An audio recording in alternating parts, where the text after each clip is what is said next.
वो अभी उसको सामने लाना चाहिए। फिर इस बारे में और पढ़ा, और तब खान स्टडी ग्रुप भोपाल में सेंटर वहाँ पे जैसे शुरू हो गया था, तो मेरा जो फाउंडेशन कोर्स है मैंने वहाँ से किया। और इस एग्ज़ाम के बारे में जो चीज़ें मुझे 1-2 साल में समझ में आई हैं, वो कुछ चीज़ें मैं आपसे शेयर करना चाहती हूँ। सबसे पहली चीज़ जो पहले जय और रचना हम दोनों बोल चुके हैं कि consistency.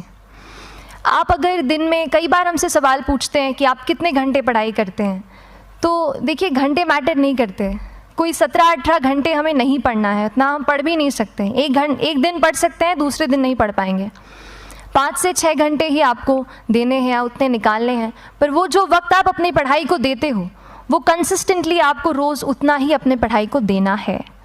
Consistency is the key, that is the first and the most important thing जो आपको ध्यान में रखनी है।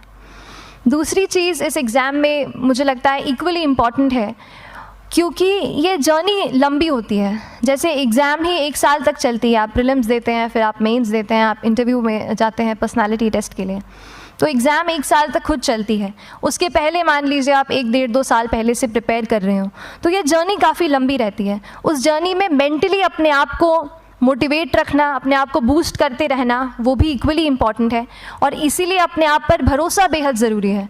You need to have a faith in yourself कि अगर आपने इसमें कदम रखा है, अगर आपने सोचा है कि आप सिविल सर्विस एग्ज़ाम देना चाहते हैं और देंगे, तो आपको ये ठान के उसमें जाना है कि हाँ मैं ये कर सकता या कर सकती हूँ। ये एक अपना मोटिवेशन, अपने साथ एक फेथ, बिलीफ अपने ऊपर आपको हमेशा रखना है। कमिंग टू प्रेपरेशन की कैसे तैयारी करनी है, बहुत सारी बातें आप सुन चुके हैं कि आंसर राइटिंग में कैसे करना होता है, आंसर राइटिंग का स्ट्रक्चर कैसा होना चाहिए। तो मैं शुरू में सबसे पहले ये कहूँगी कि मेरे प्रिपरेशन का बेस 2 चीज़ें रहीं। पहला था करंट अफेयर्स। करंट अफेयर्स इसलिए मैंने उसी से शुरुआत की क्योंकि करंट अफेयर्स सबसे इंटरेस्टिंग पार्ट होता है। कई बार आपको हिस्ट्री कभी बोरिंग लगेगी, कई बार आपको लगेगा ज्योग्राफी इतना, कभी हर किसी के अपने अपने फेवरेट्स होते हैं। तो मुझे वो 2 सब्जेक्ट्स लगते थे कि यार इतना मन नहीं करता है, लेकिन न्यूज़पेपर्स और करंट अफेयर्स में जो भी नया चल रहा है वो मुझे हमेशा इंटरेस्टिंग लगता था। इंटरनेशनल रिलेशंस में क्या हो रहा है, क्या सोशल रियलिटीज़ हैं, कहाँ क्या हुआ, उसका क्या इम्पैक्ट पड़ेगा एडमिनिस्ट्रेशन पे और हमारी कंट्री पे, तो उसको आप अपना एक बेस बना सकते हो।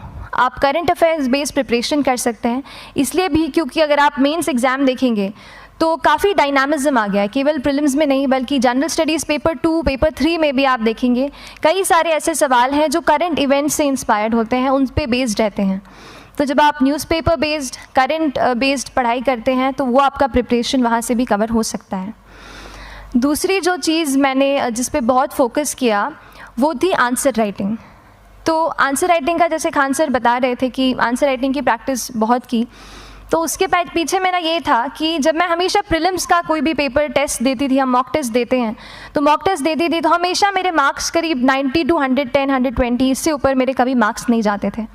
तो मुझे हमेशा ये डर था कि यार प्रीलिम्स में कहीं मेरा कुछ, क्योंकि कट ऑफ भी इसी कुछ रेंज में जाता है, तो हमेशा लगता था कि यार कुछ गड़बड़ यहाँ ना हो जाए।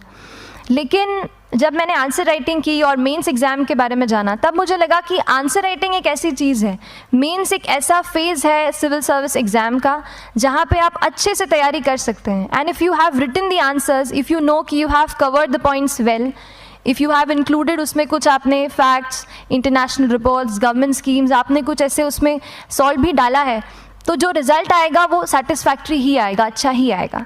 तो मेंस एक ऐसा पार्ट है जिस पे आप काफ़ी बैंक ऑन कर सकते हो। मैं जब पर्सनालिटी टेस्ट भी मैंने दिया, तो इस बार भी आप नंबर्स देखेंगे तो आसपास की रैंक के हिसाब से मेरे नंबर्स उसमें कम हैं, लेकिन it is just the general studies and the answer writing part, जो मेंस के जो वो है मार्क्स हैं या मेंस का जो एक फैक्टर रहा, वो मेरे लिए सबसे ज़्यादा इंपॉर्टेंट डिसाइडिंग फैक्टर रहा है। तो अपना एक्सपीरियंस यही बताऊँगी कि आंसर राइटिंग पर आप विशेष फोकस कीजिए। जैसा स्ट्रक्चर आपको बता ही चुके हैं कि इंट्रोडक्शन में कैसे आपको शॉर्ट रखना है, बॉडी एंड देन कंक्लूजन, उसमें छोटी चीज़ जैसे मैं अभी मेंशन कर रही थी, आप एक इंश्योर कीजिए कि देखिए जो भी एग्जामिनर आपकी कॉपी चेक कर रहे हैं वो दिन में 10, 15, 20 कॉपीज़ चेक कर रहे हैं, तो उन सब से आपको अलग कैसे आप अपनी कॉपी दिखा सकते हो, ये चीज़ आपका प्रेजेंटेशन और आप जिस तरीके से आंसर लिखते हो कंटेंट को, वो मैटर करेगा।